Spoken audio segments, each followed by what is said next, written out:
Personne ne te prépare au véritable coup de s'accrocher à quelqu'un qui n'est plus là ou qui, même s'il est là, n'a plus sa place dans ta vie.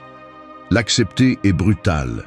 L'attachement n'est pas seulement à une personne, mais à tout ce que tu as construit autour d'elle. Il ne s'agit pas seulement de manquer une voix ou une présence, mais de faire face à la fracture des habitudes, de la routine, du sens que tu as donné à ton quotidien. Jusqu'à quand vas-tu laisser ta paix dépendre du souvenir de quelqu'un d'autre?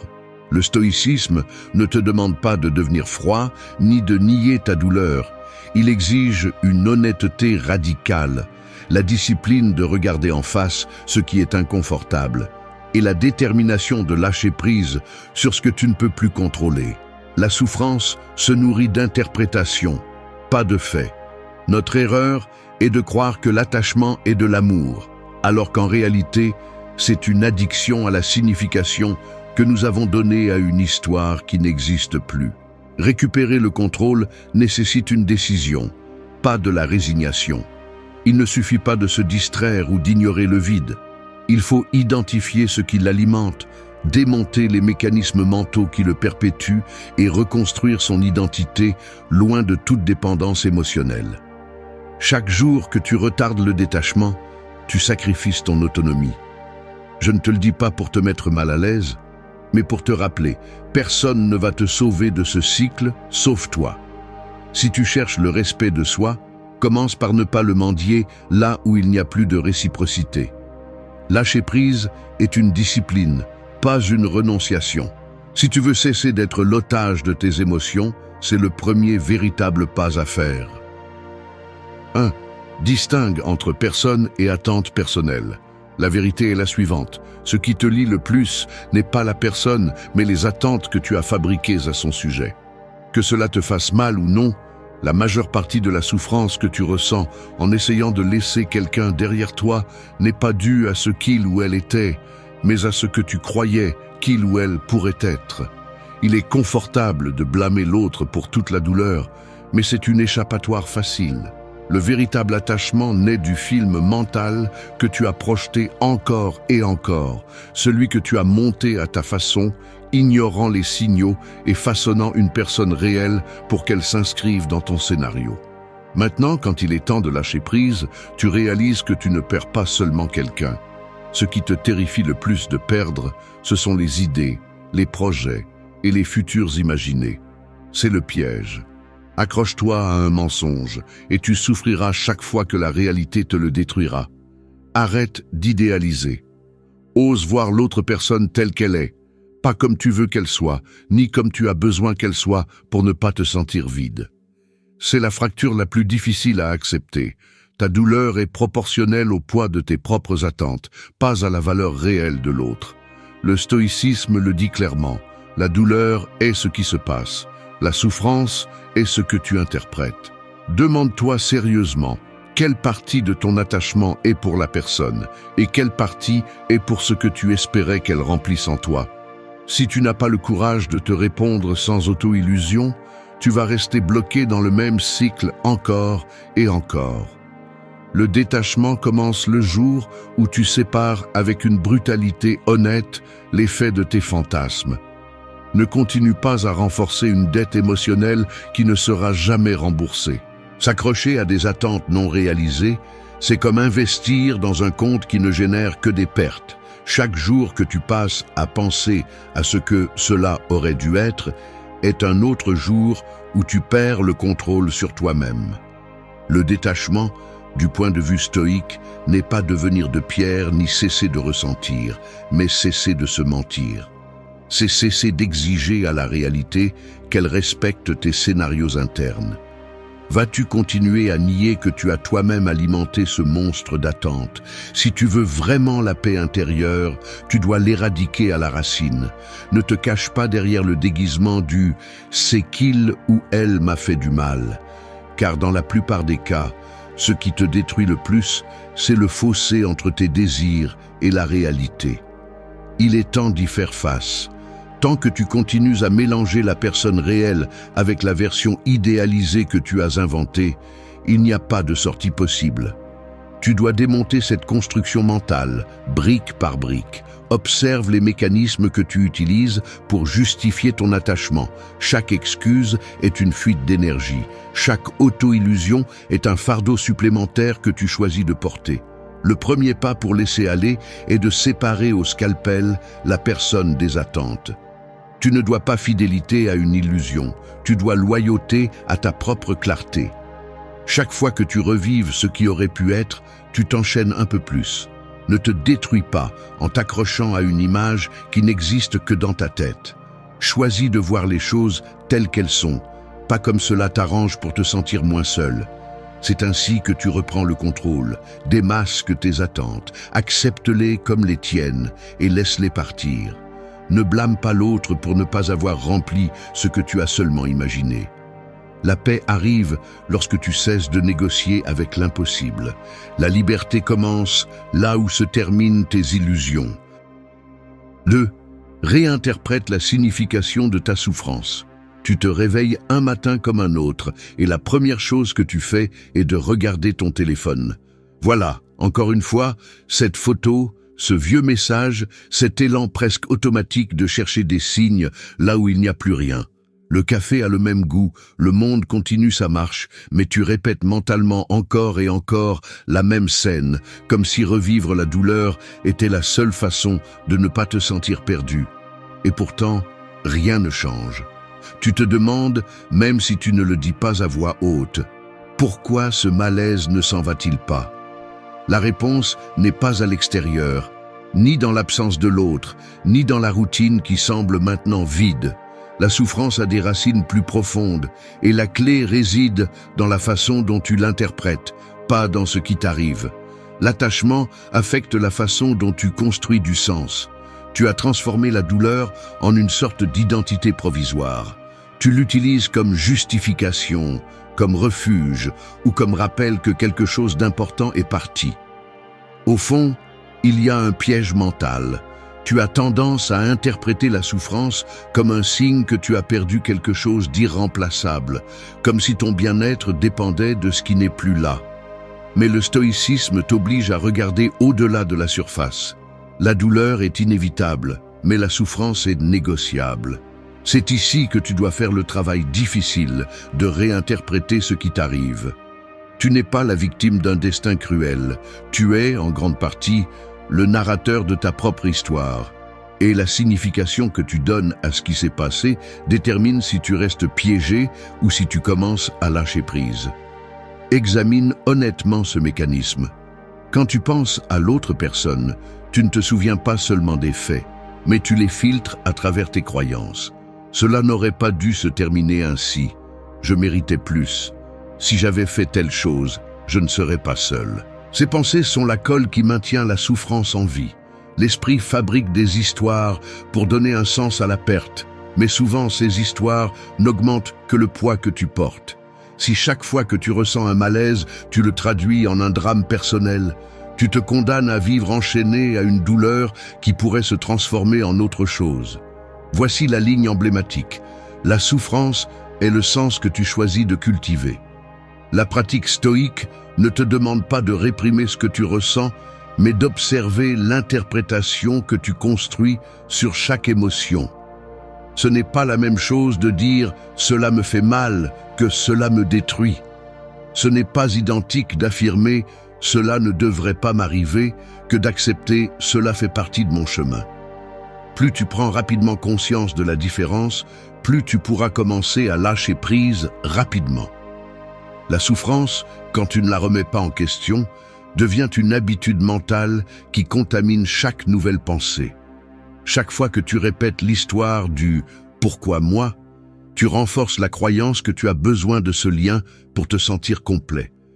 Et c'est le point de rupture.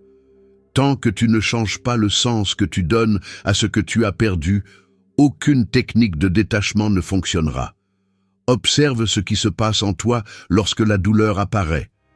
Utilises-tu ce malaise pour justifier de vieux schémas?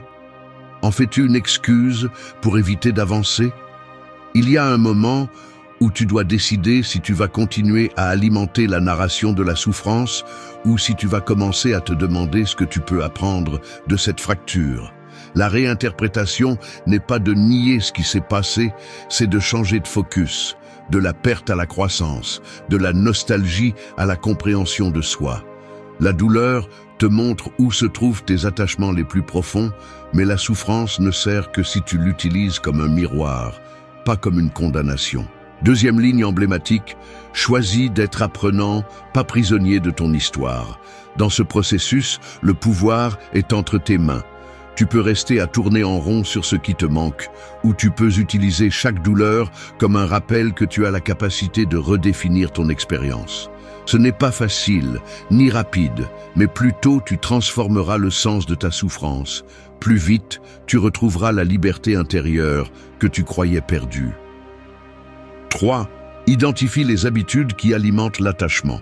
Je te le dis sans détour. Identifier les habitudes qui nourrissent ton attachement est un exercice inconfortable, presque humiliant. Il y a une partie de toi qui sait déjà lesquelles elles sont. Mais tu les maintiens quand même, comme si elles te donnaient une forme de contrôle ou de réconfort bon marché. Tu es surpris de répéter de petites routines qui te lient. Consulter son profil, relire de vieux messages, construire des excuses pour chercher un contact indirect, recréer mentalement des conversations qui ne vont jamais se produire. Il ne s'agit pas seulement d'actions externes. Bien plus corrosifs sont les automatismes internes, ces dialogues silencieux où tu justifies ta dépendance et te convaincs que tu as besoin de ce lien pour te sentir complet. Ici, l'autotromperie devient sophistiquée.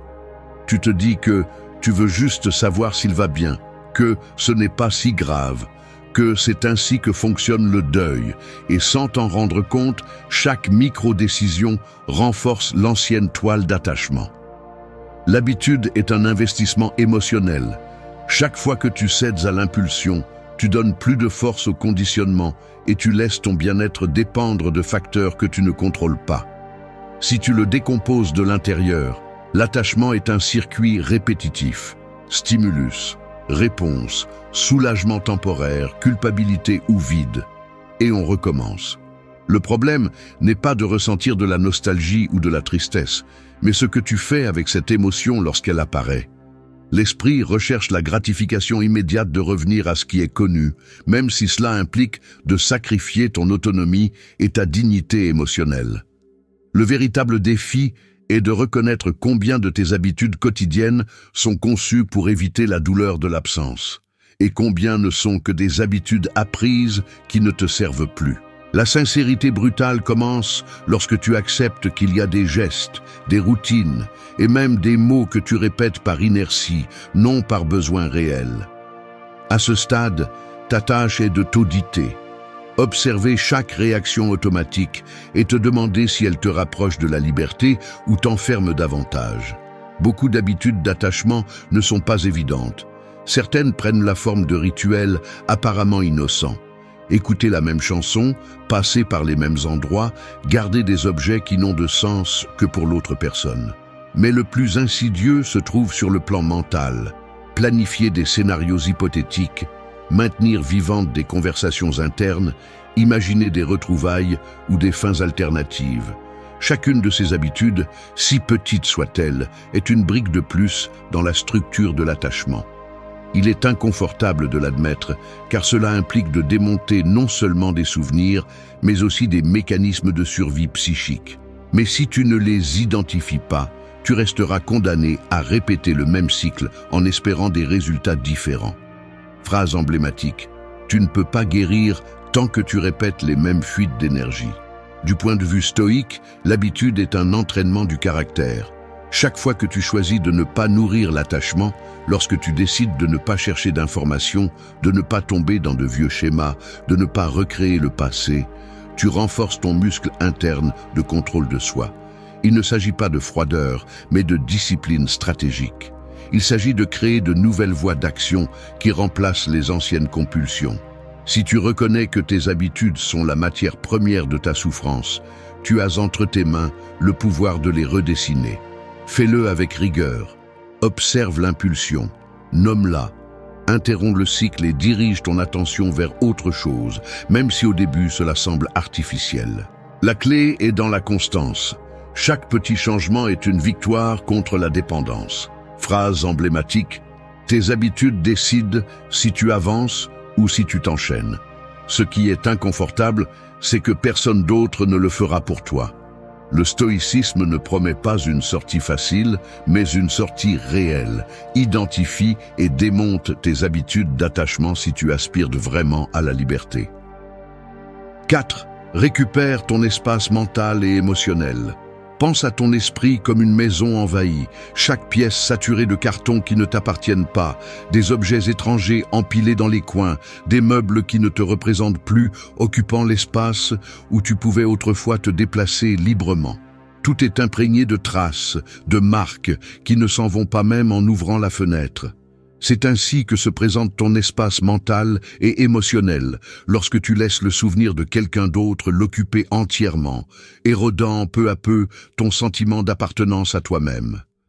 Tu marches parmi des pensées empruntées, tu trébuches sur des émotions non résolues et, sans t'en rendre compte, tu finis par vivre dans une sorte de dépôt où tes propres désirs et projets sont acculés par le poids de ce qui n'est plus là. Dans la pratique quotidienne, cela se traduit par des gestes automatiques.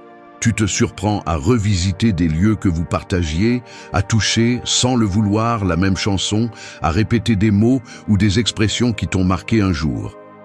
Chacun de ces actes est une façon de céder un territoire intérieur, de permettre à la figure de cette personne de continuer à dicter le scénario de tes jours. Le détachement réel commence au moment où tu réalises que ton espace intérieur n'est pas un musée de souvenirs, ni un hôtel pour maintenir vivante une histoire qui est déjà terminée. C'est un terrain en constante construction, et maintenant il te revient de nettoyer, de jeter ce qui ne sert plus, et de te réapproprier chaque recoin. Le premier pas, inconfortable mais indispensable, est d'observer attentivement combien d'attention volontaire tu continues à offrir à ce que tu as perdu. Quand tu remarques que ton esprit revient encore et encore à la même scène, que ton dialogue intérieur tourne autour de questions qui ne mènent nulle part, là tu as la preuve que tu n'as pas encore récupéré ton espace mental.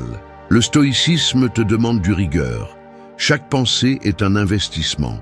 Et si tu continues à investir dans ce qui te draine, tu te retrouves sans ressources pour créer quelque chose de nouveau.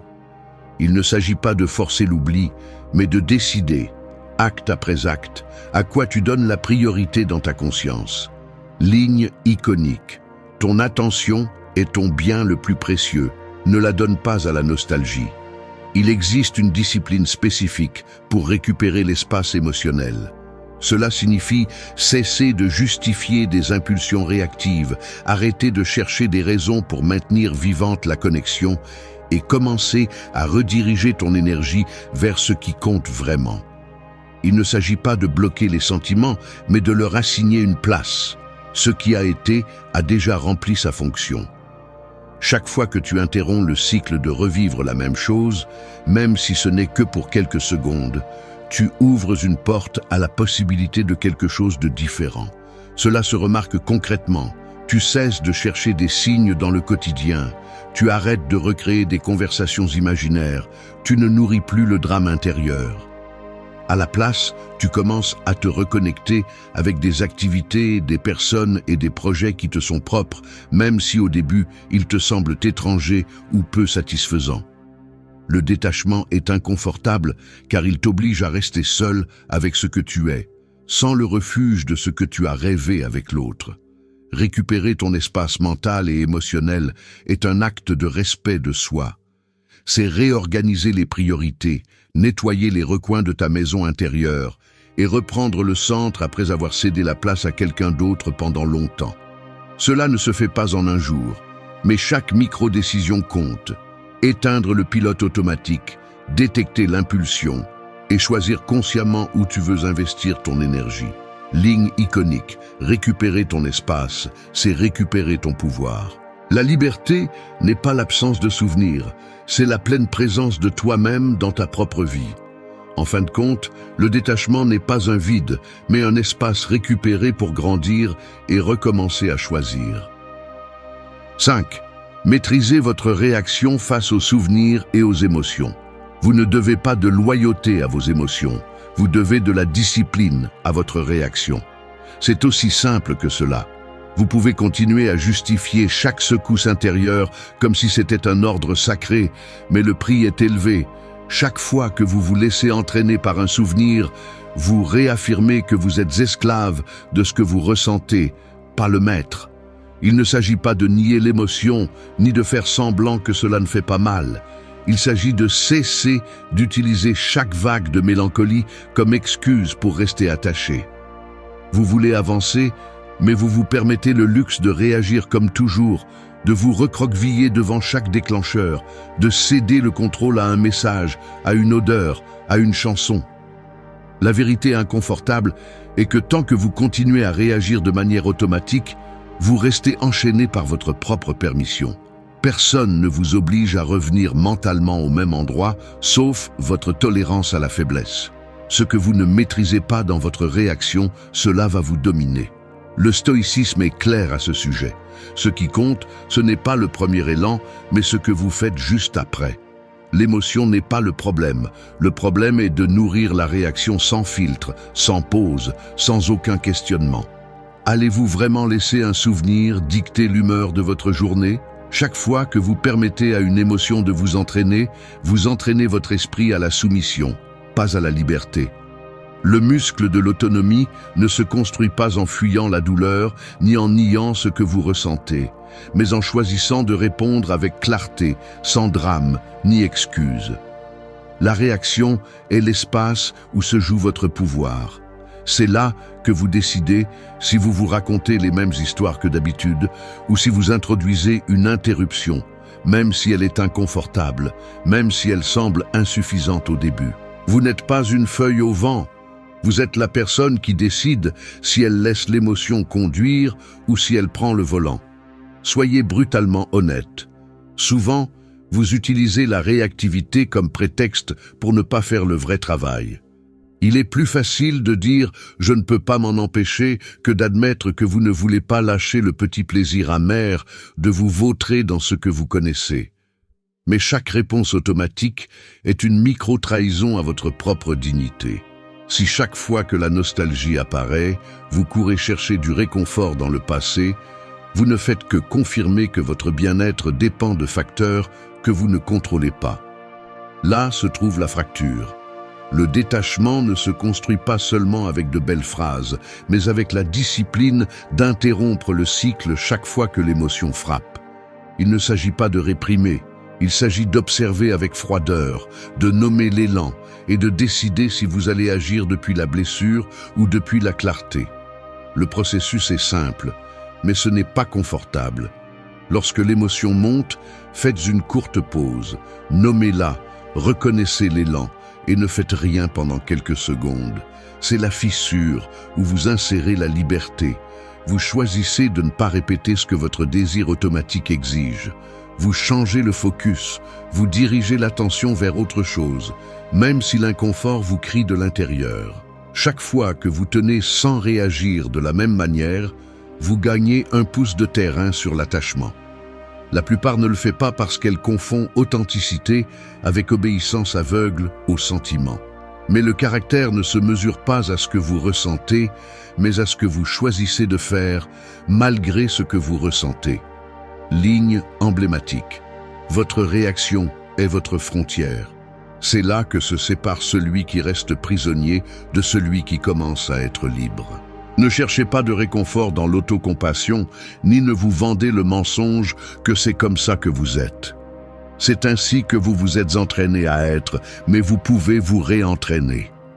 Le véritable respect de soi commence lorsque vous cessez de donner votre énergie à chaque vague émotionnelle et commencez à construire une nouvelle réponse, encore et encore, jusqu'à ce que la réaction automatique cesse d'avoir du pouvoir sur vous. Ce n'est pas héroïque, c'est nécessaire. Ligne emblématique, vous n'êtes pas vos impulsions, vous êtes ce que vous en faites. Si vous aspirez à la liberté, cessez de céder le contrôle chaque fois que le passé frappe à la porte et apprenez à maintenir le contrôle quand c'est le plus difficile. C'est là que commence le véritable détachement et il n'y a pas d'autre chemin. 6. Redéfinis ton identité sans dépendance externe. Ta plus grande prison est le besoin de validation externe. Tant que tu continues à te définir à travers le regard des autres, tu n'es pas maître de toi-même. Peu importe combien de techniques de détachement tu essaies, si ton sens de l'identité dépend de la présence ou de la reconnaissance d'une autre personne, tu seras toujours à la dérive. Le véritable défi est d'accepter qu'après une relation, ce qui te fait le plus peur n'est pas de perdre l'autre, mais de te retrouver sans un reflet où te voir. C'est inconfortable à admettre, mais ce qui fait le plus mal, c'est le vide qui reste quand tu n'as plus personne à qui montrer tes réussites, tes échecs, ton quotidien. Tu as confondu compagnie avec identité, et c'est ce mécanisme qui te maintient piégé. L'attachement se déguise souvent en amour, en loyauté ou en nostalgie, mais derrière ces noms se cache une dépendance psychologique, l'habitude d'utiliser l'autre comme béquille pour te sentir suffisant, intéressant ou précieux. Tu t'habitues à consulter chaque décision, à chercher l'approbation dans des détails minimes, à définir tes préférences par l'écho qu'elles génèrent chez quelqu'un d'autre. Quand cette personne s'en va, ce qui s'effondre n'est pas seulement la routine, mais la structure interne que tu as construite sur les opinions d'autrui. Le conflit est brutal, tu veux te sentir libre, mais tu t'es entraîné à avoir besoin d'une référence externe qui te confirme ta valeur. Ligne iconique. Tu n'es pas le résultat de celui qui te regarde, tu es la conséquence de tes propres choix. Le piège mental le plus dangereux est de croire que si tu réussis à faire revenir l'autre ou à te faire accepter, tu vas retrouver ton sens de l'identité. Mais la réalité est autre. Aucune reconnaissance externe ne comble la fracture de celui qui ne se reconnaît pas. Le détachement profond exige que tu te confrontes à ce manque, que tu l'observes sans anesthésie et que tu cesses de déléguer ta définition personnelle. C'est ici que le travail devient inconfortable et solitaire. Tu dois commencer à te voir sans les filtres que la relation t'imposait, sans te réfugier dans des comparaisons ni des anciennes étiquettes. La question centrale n'est pas qui tu étais pour cette personne, mais qui tu es quand personne ne t'observe ni ne te valide. Le détachement est avant tout une reconstruction depuis le noyau. Redéfinir ton identité implique de démonter chaque croyance que tu as associée au « nous » et de te réapproprier le « je ». Il ne suffit pas de supprimer des photos ni de bloquer des contacts. Tu dois identifier les schémas de pensée qui te font sentir moins quand tu es seul. Chaque fois que ton esprit cherche une excuse pour revenir au passé, interroge-toi. Fuis-tu le vide ou es-tu prêt à le remplir avec quelque chose de propre? Le stoïcisme le dit clairement. Le contrôle commence quand tu décides de cesser de dépendre de ce qui n'est pas entre tes mains. Et ton identité ne devrait jamais être entre les mains de quiconque d'autre que les tiennes. Tu peux commencer par le concret. Fais un inventaire brutalement honnête de qui tu es en dehors de tout lien. Ne nomme pas d'attributs empruntés ni de compétences construites uniquement pour plaire. Demande-toi ce qui te définit quand personne ne t'applaudit ni ne t'observe. Oui, au début, cela ressemble à marcher sans carte, mais là se trouve l'opportunité. Chaque pas que tu fais sans demander la permission est une nouvelle brique dans la base de ton autonomie. Ligne iconique. Ta valeur ne dépend pas de la compagnie, mais de la cohérence interne. Le plus grand acte de respect de soi est de te reconstruire de l'intérieur, même si cela fait mal, même si la solitude pèse comme une dette en retard. Personne ne peut te donner le sentiment de complétude qui ne naît que de l'engagement envers toi-même. Si tu aspires vraiment à la liberté, tu dois lâcher l'habitude de mesurer ton identité par les yeux des autres. Le détachement final se consolide lorsque tu choisis d'être le protagoniste de ton histoire, pas le personnage secondaire de la vie de quelqu'un d'autre. La tâche est rude, mais nécessaire. Cesse de chercher ton reflet chez les autres et commence à te regarder avec l'honnêteté radicale de celui qui n'a plus rien à prouver. Personne ne peut te voler ce que tu construis de l'intérieur. 7. Établis des limites claires dans tous les domaines. Tu vas au travail et tu croises cette personne dans l'ascenseur, à peine un salut rapide.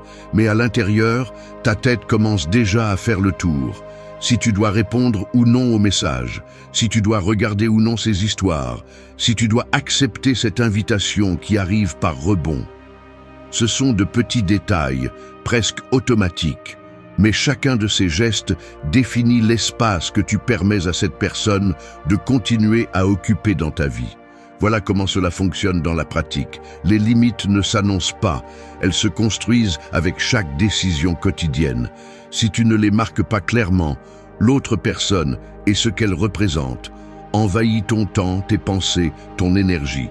Sans t'en rendre compte, le détachement devient impossible parce que le circuit reste ouvert de 1000 manières minimales et chaque interaction ambiguë ne fait que renforcer l'ancien schéma. Le manque de limites est l'un des mécanismes les plus invisibles et corrosifs de l'attachement émotionnel. Lorsque tu ne décides pas jusqu'où tu permets le contact, le souvenir, l'influence ou l'attente, tu délègues ton pouvoir. Il ne s'agit pas seulement de bloquer un numéro ou de cesser de fréquenter certains lieux, même si cela aide, c'est beaucoup plus profond. C'est établir un périmètre interne où tu définis avec rigueur ce que tu permets et ce que tu ne permets pas, même dans ton dialogue mental. La limite est la frontière entre ce qui te construit et ce qui te fatigue. Si tu laisses l'ambiguïté gouverner, tout geste aimable, tout message sans intention claire, toute excuse pour maintenir le lien, devient une fente par laquelle le passé revient s'infiltrer. La limite n'est ni punition ni vengeance, c'est une protection stratégique de ta paix. Beaucoup tombent dans le piège de penser que mettre des limites est un signe de froideur, comme si c'était un acte de rejet absolu. La réalité est autre, les limites sont la base de tout respect de soi. Décider de ne pas répondre, de ne pas t'exposer à certaines situations, de ne pas permettre certains sujets dans les conversations, ce n'est pas fuir, ni nier l'émotion, c'est te prioriser. Le stoïcisme enseigne que le contrôle commence par ce que tu choisis de laisser passer. Si tu n'établis pas un cadre clair dans la relation, l'environnement le fera pour toi, et presque jamais en ta faveur. La limite est le filtre qui sépare ce qui ajoute de ce qui retire, ce qui t'aide à guérir de ce qui te tire vers le cycle précédent. Phrase emblématique. Sans limite, tout recommence. Le processus est inconfortable car il implique d'assumer que tu es responsable d'ouvrir ou de fermer la porte. Il n'existe pas de limite idéale qui fonctionne de la même manière pour tous. Tu dois auditer tes propres déclencheurs. Quels gestes, mots ou situations te font reculer? Quels accès dois-tu couper, même si cela fait mal ou met mal à l'aise? Ici, la stratégie compte plus que la volonté. Il est préférable de sembler distant pendant un temps que de rester prisonnier d'un lien invisible. Chaque petite décision compte, depuis cesser de consulter des profils jusqu'à demander explicitement qu'on ne te contacte pas pendant un temps. Chaque limite claire est un acte de dignité interne. Phrase emblématique. Le respect de soi commence là où la permissivité s'arrête. Il y a une différence radicale entre construire un mur et marquer un territoire.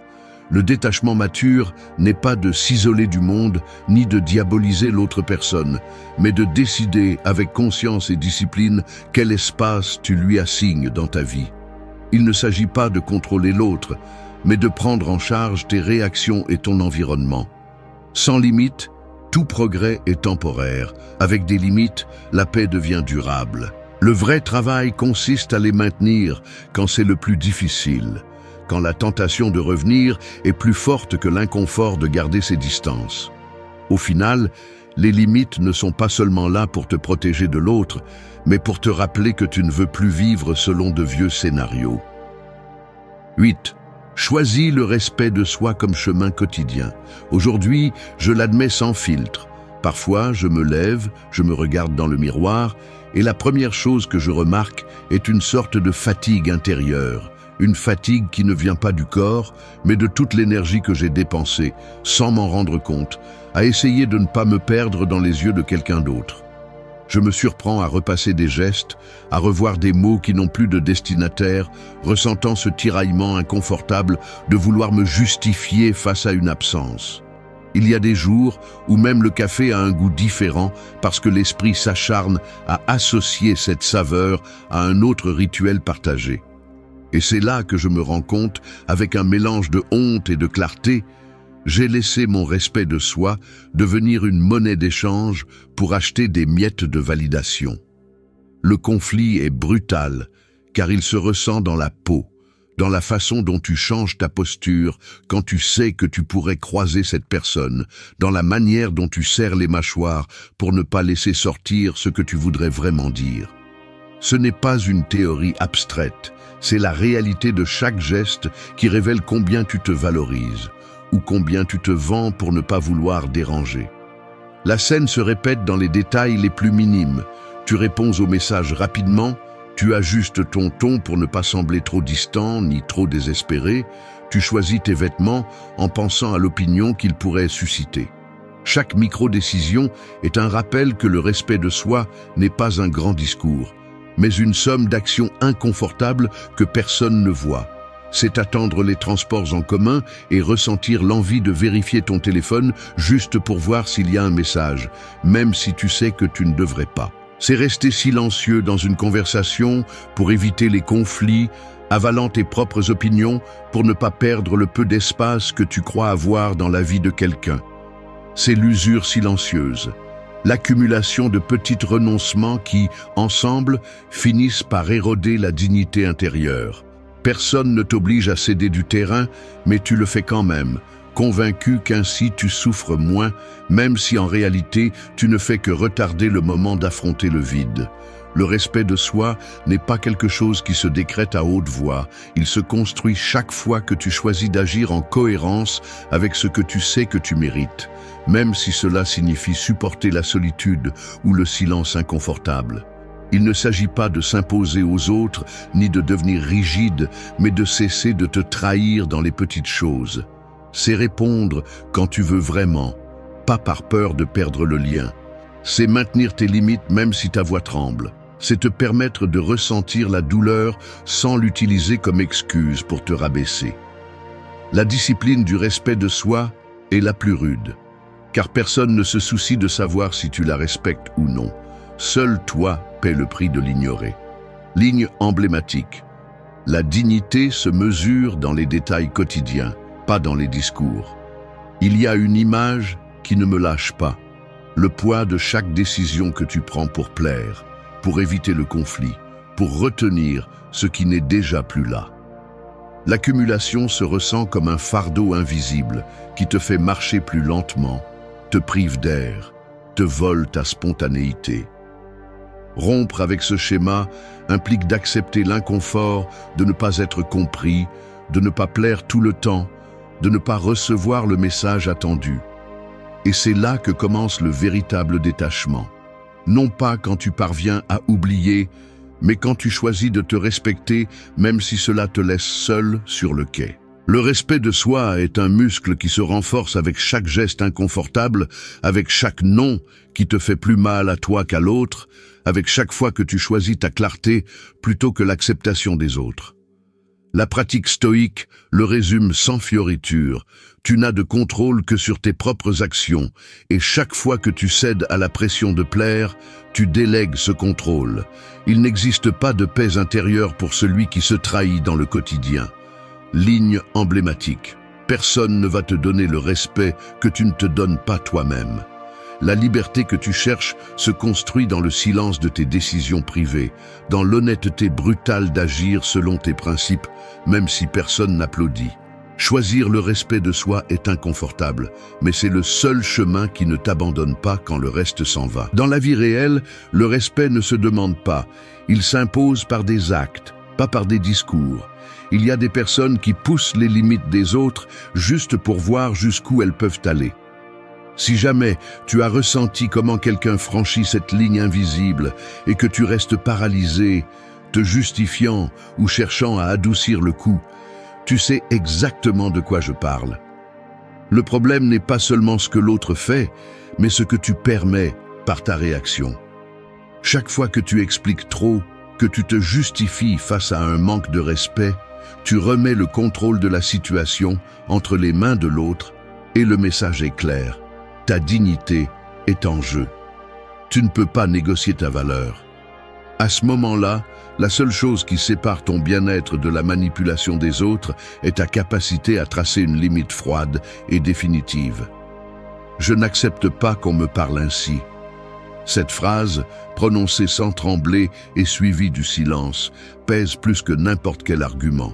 Le silence n'est pas vide, c'est une barrière, un mécanisme de défense qui laisse clairement entendre que ton respect n'est pas une monnaie d'échange.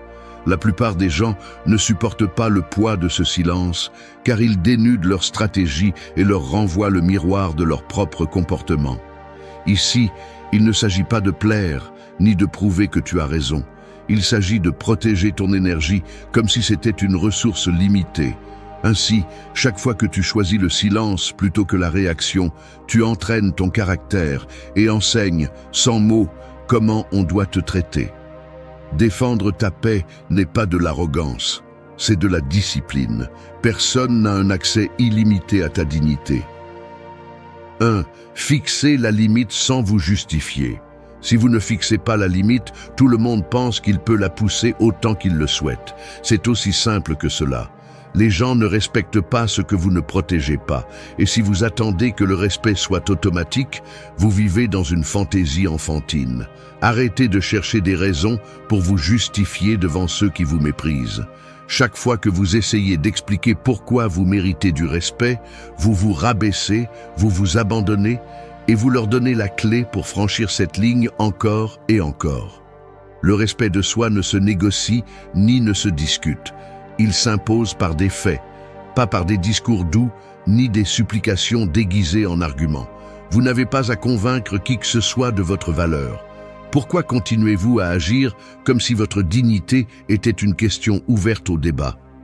L'erreur la plus courante est de croire que vous devez justifier chaque limite, comme si l'autre personne avait droit à une explication ou pire encore, à une seconde chance après vous avoir piétiné.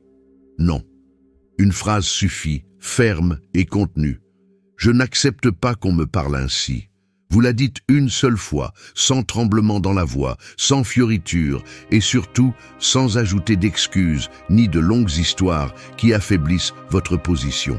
Si on vous lance une grimace, un rire nerveux ou un commentaire sarcastique, restez dans le silence absolu. Ne nourrissez pas le cycle. Ne tombez pas dans le piège de nuancer votre limite pour que l'autre ne se sente pas mal à l'aise. Chaque mot supplémentaire est un recul, une invitation à tester jusqu'où ils peuvent vous pousser avant que vous ne craquiez. La vérité inconfortable est que celui qui franchit vos limites le fait parce qu'il a déjà vu que votre réaction est faible, prévisible ou complaisante. Si vous vous justifiez, vous devenez complice de votre propre épuisement émotionnel. Le silence, après avoir fixé la limite, est le véritable coup. Vous faites clairement comprendre qu'il n'y a pas d'espace pour négocier votre respect. Le silence met mal à l'aise l'abuseur, l'oblige à se confronter à lui-même et lui montre que son pouvoir s'arrête là où commence votre fermeté. Ce n'est pas de l'orgueil vide, c'est de l'autocontrôle. Vous cessez de donner votre énergie émotionnelle à ceux qui ne l'ont pas méritée. Comprenez-le une bonne fois pour toutes. Le respect que vous recherchez à l'extérieur naît de la limite que vous maintenez à l'intérieur. Si vous n'êtes pas capable de supporter l'inconfort de déranger, vous ne briserez jamais le schéma qui vous maintient piégé dans des relations malsaines. Vous n'avez pas à expliquer votre fatigue, votre colère ou votre désir qu'on vous parle bien.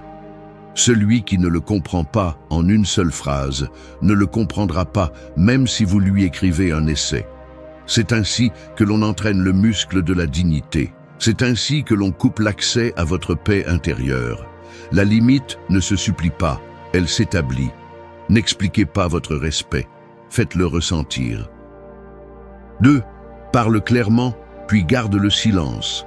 Cela t'arrive au travail, en famille, dans la rue ou même avec quelqu'un que tu considérais proche. Une phrase malveillante, un commentaire cinglant ou une attitude qui te laisse le cœur serré, comme si tu recevais une facture qui ne t'appartient pas. À ce moment-là, l'esprit commence à s'agiter, hésitant à répondre. Comment le faire si tu vas faire trop de bruit ou si tu es trop sensible? L'impulsion de clarifier, de te justifier ou d'adoucir ce que tu ressens se déclenche comme un réflexe appris après des années à vouloir maintenir l'harmonie à tout prix, même si cela implique de renoncer à ton propre bien-être. L'inconfort pèse, mais la peur du conflit se déguise en prudence et tu finis par te taire ou pire, à laisser le manque de respect s'installer comme quelque chose de tolérable. La clé est de briser ce cycle automatisé où ta réaction ne fait qu'alimenter le schéma de l'autre. Parler clairement, une seule fois, sans fioriture ni hésitation, est bien plus difficile qu'il n'y paraît.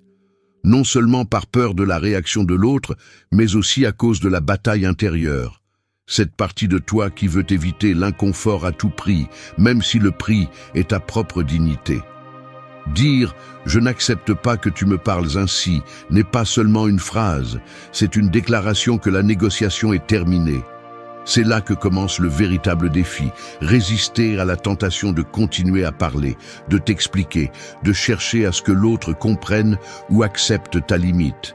Si tu le fais, tu jettes par-dessus bord le travail que tu as fait pour la poser. Garder le silence, après avoir parlé clairement, est un acte de maîtrise de soi, de respect réel envers toi-même, même si l'inconfort te ronge de l'intérieur. Le silence est inconfortable, car il te confronte à l'anxiété de ne pas savoir comment l'autre réagira, mais c'est justement ce malaise qui renforce ton caractère. C'est ici que se musclent les émotions, où tu apprends à tolérer le poids de la tension sans céder. Il ne s'agit pas d'être froid ou indifférent, mais d'assumer la responsabilité de protéger ton espace psychologique. Chaque fois que tu te justifies ou que tu expliques trop, tu perds du terrain. Chaque fois que tu gardes le silence après ta phrase, tu regagnes du pouvoir et tu enseignes à l'autre que ta dignité n'est pas à vendre. Ne confonds pas silence et soumission. Le silence, lorsqu'il suit une déclaration ferme, est la ligne à ne pas franchir. La réaction de l'autre ne te définit pas. Ta réponse, si. Parler clairement, garder le silence, c'est la structure qui transforme la dynamique. Le respect se construit dans l'espace où les autres comprennent qu'ils n'ont plus la permission de t'envahir. Personne ne peut discuter de ta valeur si tu ne la mets pas en jeu. La clarté et le silence sont tes meilleurs alliés. N'explique pas ce que tu as déjà clairement établi avec tes limites. Ta paix vaut plus que n'importe quelle approbation passagère. 3. N'explique pas ta décision à personne. Je te le confie, la plus grande partie de ma vie, j'ai ressenti une pression absurde à expliquer chacune de mes décisions, comme si le monde entier avait le droit d'auditer mes choix et de rendre un verdict. C'est un mécanisme si automatique que tu ne te rends même pas compte de quand cela a commencé. Tu sais juste que tu traverses la vie en portant une sorte d'obligation invisible de justifier chaque limite, chaque préférence, chaque non que tu dis. Et le pire, c'est que ce besoin de t'expliquer vient bien souvent de la peur de passer pour quelqu'un d'égoïste, de froid ou d'insensible, alors qu'en réalité, tu essaies simplement de protéger ton espace. Mais voici le problème, plus tu expliques, plus tu ouvres la porte à ce que les autres remettent en question ce que tu as déjà décidé. Tu deviens un otage de leurs opinions parce que tu leur donnes du matériel pour argumenter, pour négocier, pour te pousser là où cela les arrange. L'impulsion d'expliquer n'est pas innocente. C'est une stratégie inconsciente pour éviter de te sentir coupable, pour chercher l'approbation et surtout pour éviter cette brutalité d'inconfort qui apparaît quand quelqu'un est contrarié parce que tu as posé une limite. Il faut comprendre une bonne fois pour toutes que l'explication est, presque toujours, une faiblesse déguisée en courtoisie. Quand tu décides que ta limite est valable, mais que tu ressens le besoin de l'orner d'excuses, tu entres dans un cycle où ta décision dépend de la validation des autres. C'est comme si tu demandais la permission de te protéger. Combien de fois as-tu ressenti ce vide dans l'estomac juste après avoir donné une raison de trop? C'est le prix à payer.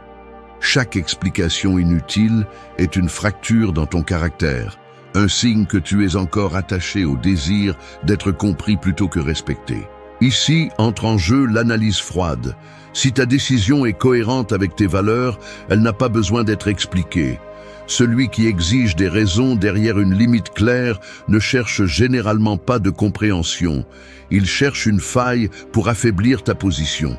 Ne pas expliquer ta décision n'est pas un manque d'empathie, c'est un filtre contre les manipulations. Si quelqu'un se sent mal à l'aise parce que tu ne justifies pas ta limite, cet inconfort appartient à l'autre, pas à toi. Le respect ne se négocie pas autour d'une table de débat, il se maintient dans la pratique quotidienne. Chaque fois que tu te tais après avoir posé une limite, tu entraînes le muscle de l'autonomie. Décider de ne pas expliquer est un acte de maturité émotionnelle. Tu n'as pas besoin de convaincre pour te tenir debout. La dignité n'a pas de note de bas de page.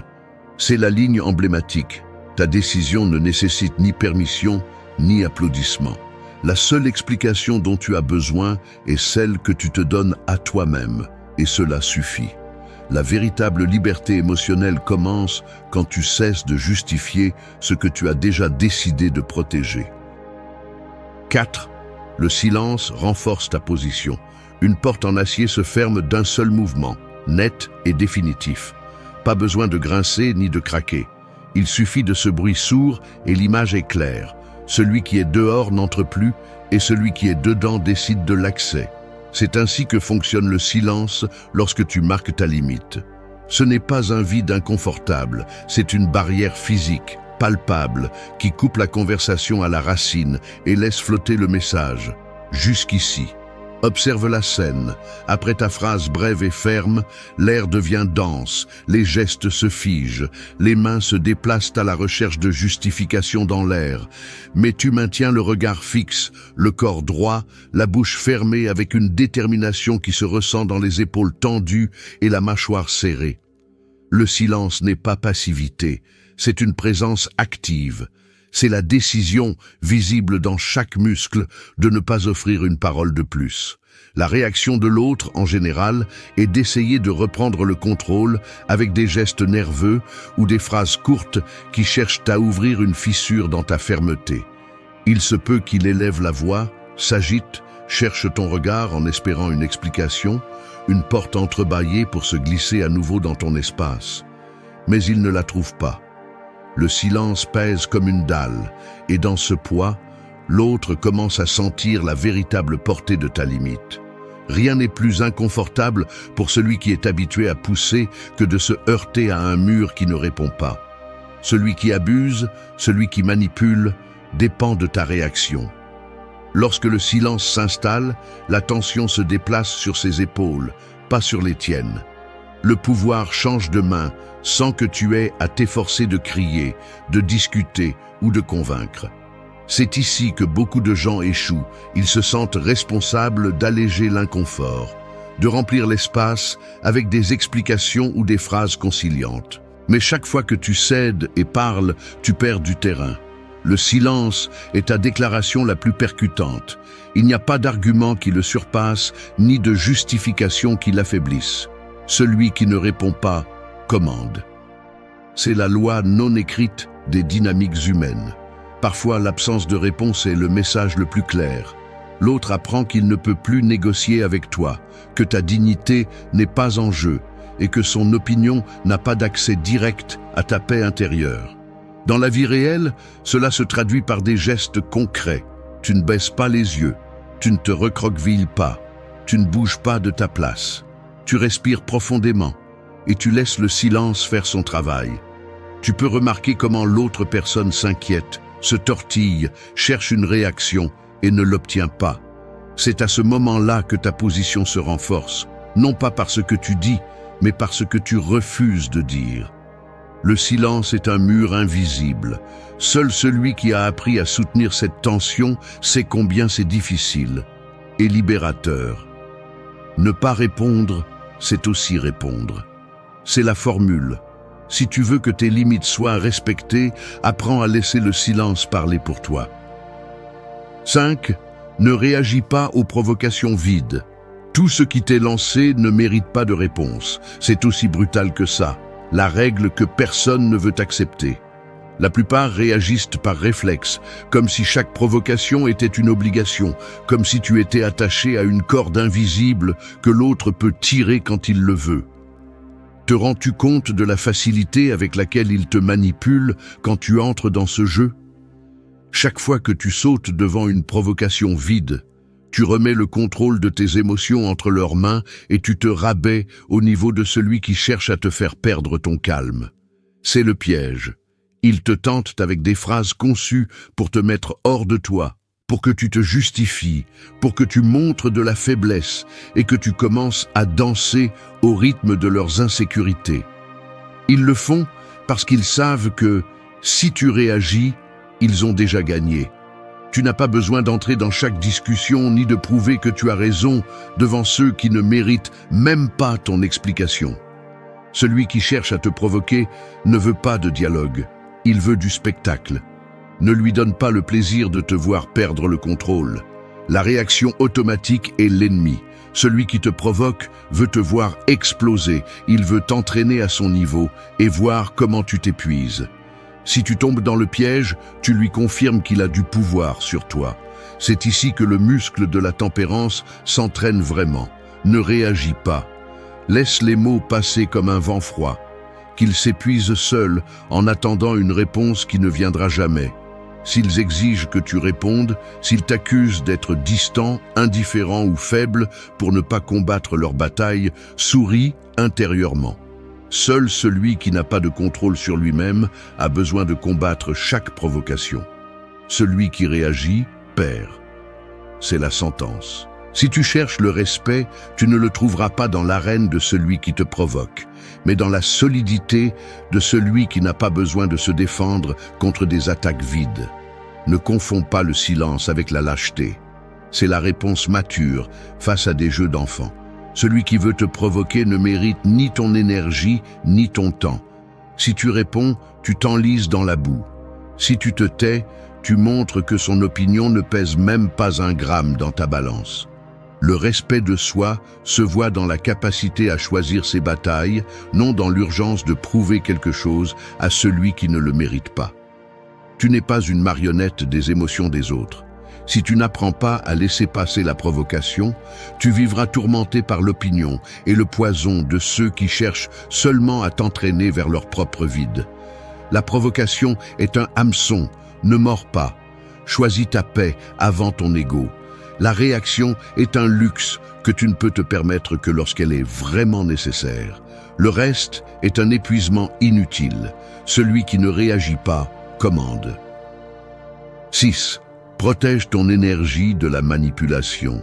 La manipulation n'existe pas si tu ne donnes pas ton énergie. C'est aussi simple que brutal. Aucun manipulateur n'a de pouvoir réel sur toi tant que tu ne lui permets pas d'entrer dans ton espace mental, tant que tu ne lui cèdes pas ton attention, ta réaction, ton besoin d'approbation. Le véritable piège ne réside pas dans ce qu'on te dit, mais dans ce que tu fais avec cela dans ta tête. L'épuisement commence lorsque tu ressens l'obligation de répondre, de corriger la distorsion, de te défendre contre des jugements qui ne te concernent même pas. C'est le mécanisme caché. Tu deviens le gardien de l'opinion des autres et négliges la vigilance sur tes propres états internes. Le résultat est une fuite lente d'énergie, une dette émotionnelle qui s'accumule pendant que tu essaies de rester à flot au milieu de dynamiques qui ne t'ont jamais bénéficié. Lorsque quelqu'un cherche à te manipuler, il ne vient pas discuter d'idées, il vient tester les limites de ce que tu es prêt à tolérer et mesurer ton besoin d'être accepté. Si tu entres dans ce jeu, tu perds 2 fois. D'abord, parce que tu t'épuises dans une bataille que tu ne peux pas gagner. Ensuite, parce que tu renforces l'idée que ta valeur dépend de la réaction que tu génères chez l'autre. La peur de mal paraître, d'être vu comme dur ou distant, te fait baisser la garde et offrir des explications, alors qu'en réalité, tu devrais renforcer le filtre qui protège ton énergie. La manipulation ne commence jamais à l'extérieur. Elle surgit toujours de la fracture interne qui te pousse à mettre la validation des autres au-dessus de ta tranquillité. Il suffit que quelqu'un insinue que tu es égoïste, froid ou peu compréhensif Et immédiatement, tu actives le mécanisme de défense. Tu expliques, tu justifies, tu adoucis ta position même si cela implique de te trahir. Le véritable travail consiste à identifier ce reflet, cet élan automatique de vouloir prouver que tu es une bonne personne, même devant ceux qui n'ont pas d'intérêt réel à te comprendre. L'énergie émotionnelle n'est pas illimitée. Chaque fois que tu la donnes dans des scénarios de manipulation, il te reste moins pour ce qui compte vraiment. Tes projets, tes relations saines, ta paix mentale. Il faut apprendre à supporter l'inconfort de ne pas plaire, de laisser l'autre se sentir mal à l'aise avec ta limite, d'accepter que tout le monde ne va pas te comprendre ni t'approuver. Tout ne mérite pas de réponse, ni ton énergie n'est d'accès libre. C'est le mot d'ordre. La protection de ton énergie commence au moment où tu choisis dans quelle bataille tu investis ton temps et ton attention. Laissez passer la provocation.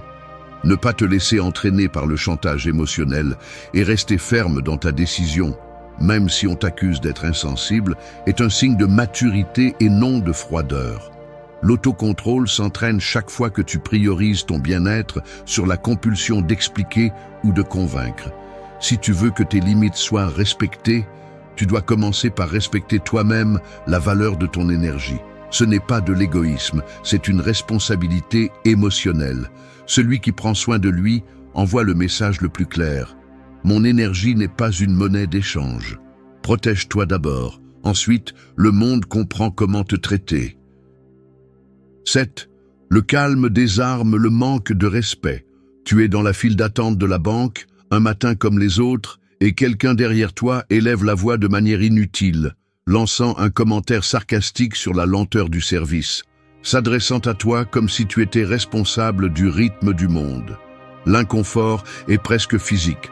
Tu sens la pression dans la nuque, l'envie de répondre, de te défendre ou de rendre le sarcasme. Mais c'est ici que la mécanique interne des interactions humaines entre en jeu. Celui qui perd son calme perd le contrôle de la situation. La plupart tombent dans le piège de réagir, d'élever le ton ou de s'expliquer, comme si le respect dépendait d'un échange de mots ou d'une défense immédiate. Ce que presque personne ne voit, c'est que la véritable force réside dans le fait de maintenir son calme, car le calme n'est pas de la passivité. C'est un choix conscient qui change la structure du pouvoir dans la dynamique. Quand quelqu'un cherche à te provoquer, son attente est que tu entres dans le jeu, que tu répondes au même niveau et que tu t'épuises émotionnellement. Mais si tu restes ferme, sans élever la voix ni te justifier, l'autre se retrouve exposé face à son propre manque de contrôle. Le calme désarme car il annule la réaction qui alimente le cycle du manque de respect. Il n'a pas besoin d'explication, ne cherche pas de vengeance. Il définit simplement une frontière mentale. Ici, tu n'entres pas. L'effort réel réside dans le maintien de cet état intérieur, car l'esprit veut sauter, veut se défendre, veut régler des comptes. Mais si tu t'observes une seconde avant de parler, si tu choisis le calme comme posture, tu coupes l'accès à ton énergie et laisses l'autre porter l'inconfort qu'il a voulu te provoquer. Le respect de soi se perçoit dans l'assurance. Le manque de réaction est le signe le plus clair que personne ne peut te traîner sur son terrain si tu ne le permets pas. Le calme n'est pas de l'indifférence, c'est la plus grande expression d'un autocontrôle stratégique. Il te permet d'analyser la situation, de voir les mécanismes qui opèrent et de décider où investir ton énergie. Celui qui répond avec sérénité laisse l'autre sans armes. Car il n'y a rien de plus frustrant pour celui qui cherche à te blesser que de se retrouver face à un mur impassible. Le calme n'est pas une faiblesse, c'est une autorité intérieure.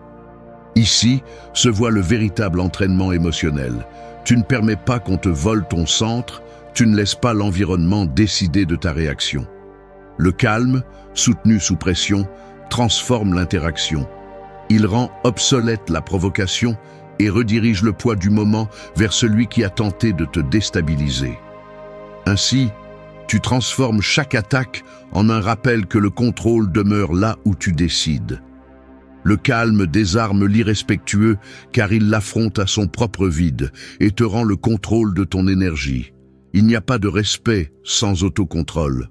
C'est la ligne invisible qui définit qui commande dans chaque interaction. 8. Ton respect n'est pas négociable. Parfois, je me surprends à repasser en silence des conversations qui n'ont même pas eu lieu, à répéter des réponses, à mesurer le ton, à imaginer l'expression de l'autre personne, comme si mon respect était mis à l'épreuve à chaque phrase que je prononce. Il y a une lourdeur dans la poitrine, une tension qui te pousse à serrer les mains ou à bouger les pieds sous la table, tandis que ton esprit calcule le risque de déranger quelqu'un en défendant ton espace. Tu sens comment le corps réagit, le regard se durcit, la mâchoire se contracte, et pourtant la voix intérieure hésite, se demandant si tu ne vas pas trop loin.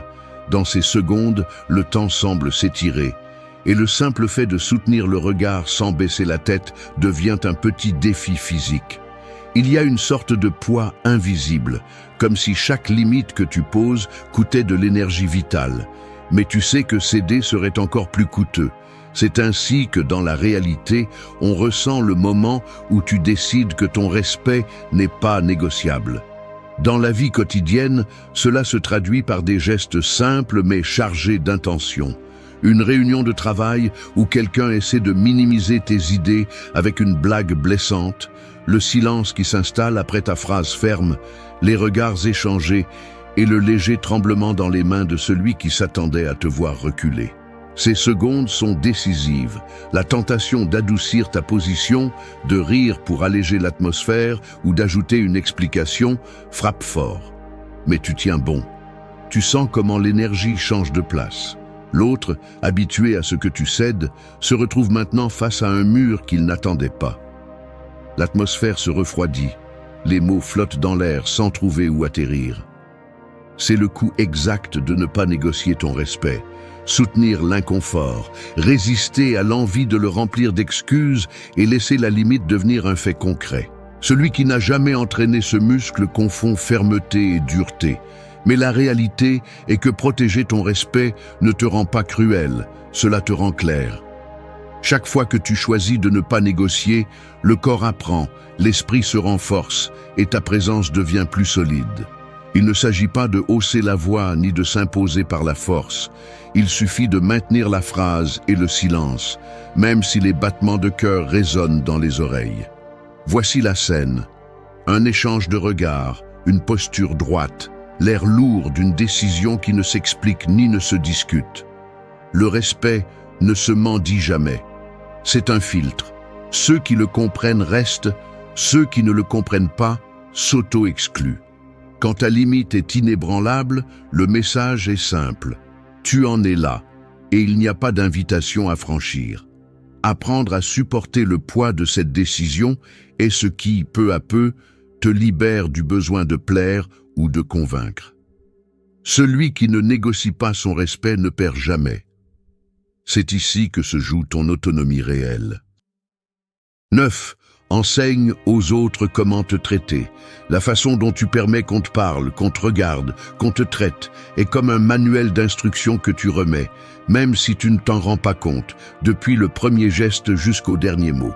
Ce n'est pas un mystère. Chaque fois que tu avales un mépris et que tu souris, chaque fois que tu minimises un manque de respect avec une blague ou que tu fais semblant que tout va bien pour ne pas déranger, tu écris en grand. Ça va, tu peux recommencer. Ne te laisse pas tromper par l'excuse de la prudence, de l'empathie ou parce que tu ne veux pas de problème. En réalité, c'est du confort déguisé en vertu. Attendre que les autres devinent comment te traiter sans que tu le précises est comme attendre qu'on te rembourse une dette que tu n'as jamais réclamée. Le monde ne va pas lire dans tes pensées ni s'arrêter pour tes besoins non exprimés. Le respect s'enseigne, il ne se mendie pas. Cesse de penser que poser des limites est être hostile. Ce qui est vraiment hostile, c'est de permettre l'invasion et ensuite de se plaindre en silence, comme si tu étais une victime du hasard. La dignité ne se négocie pas autour de la table, ni ne se discute en groupe. Elle se démontre par une seule instruction claire et le courage de la maintenir. Lorsque tu tolères l'intolérable, le message est brutalement simple. Je ne valorise pas mon espace, donc n'importe qui peut entrer. Et attention, ne blâme pas ton environnement, ta famille, ton patron ou tes amis. Celui qui n'enseigne pas permet. Le manque de respect répété n'est pas un accident, c'est de la programmation. Si ce n'est pas toi qui fixes le cadre, les autres l'imposent à ta place. Personne n'apprend à bien te traiter par osmose.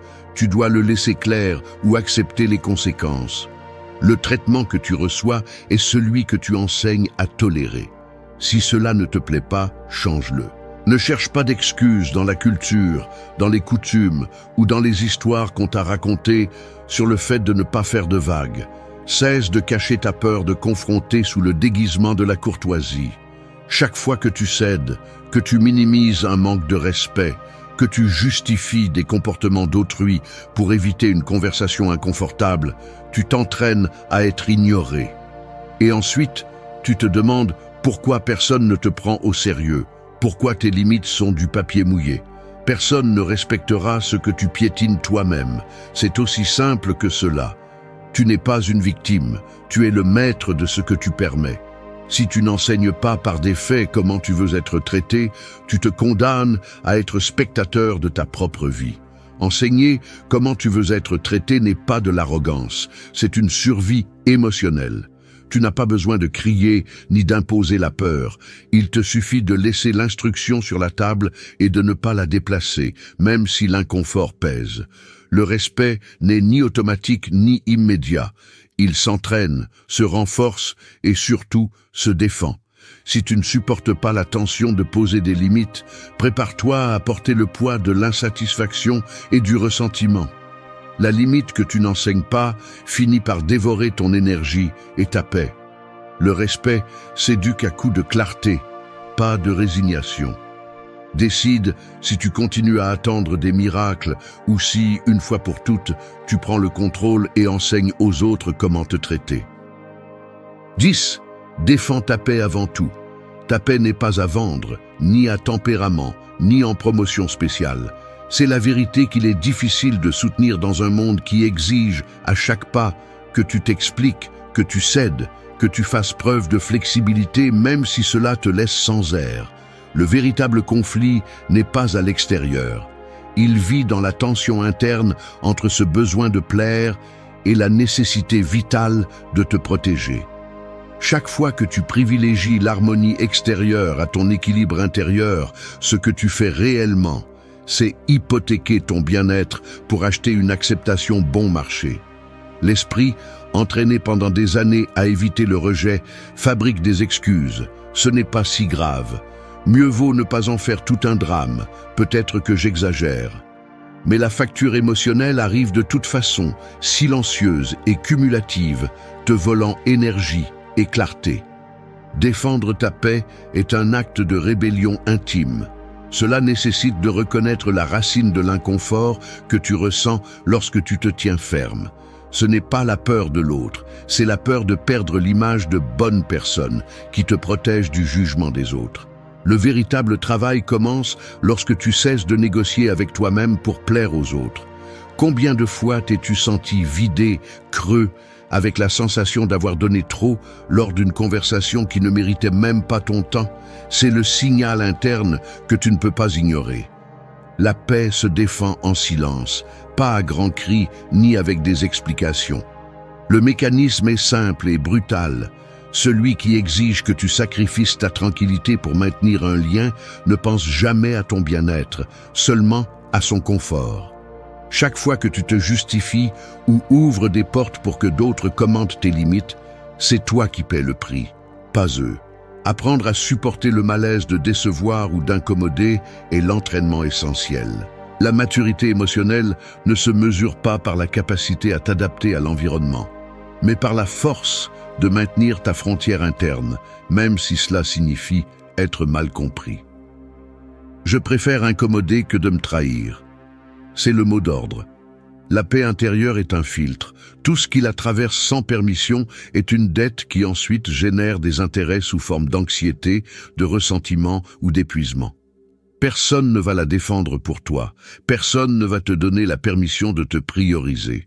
C'est une décision quotidienne, si intime que parfois personne ne la remarque, mais qui change le cycle complet de ta vie. Ce que tu ne défends pas, Le monde le prend pour disponible. Protège-toi.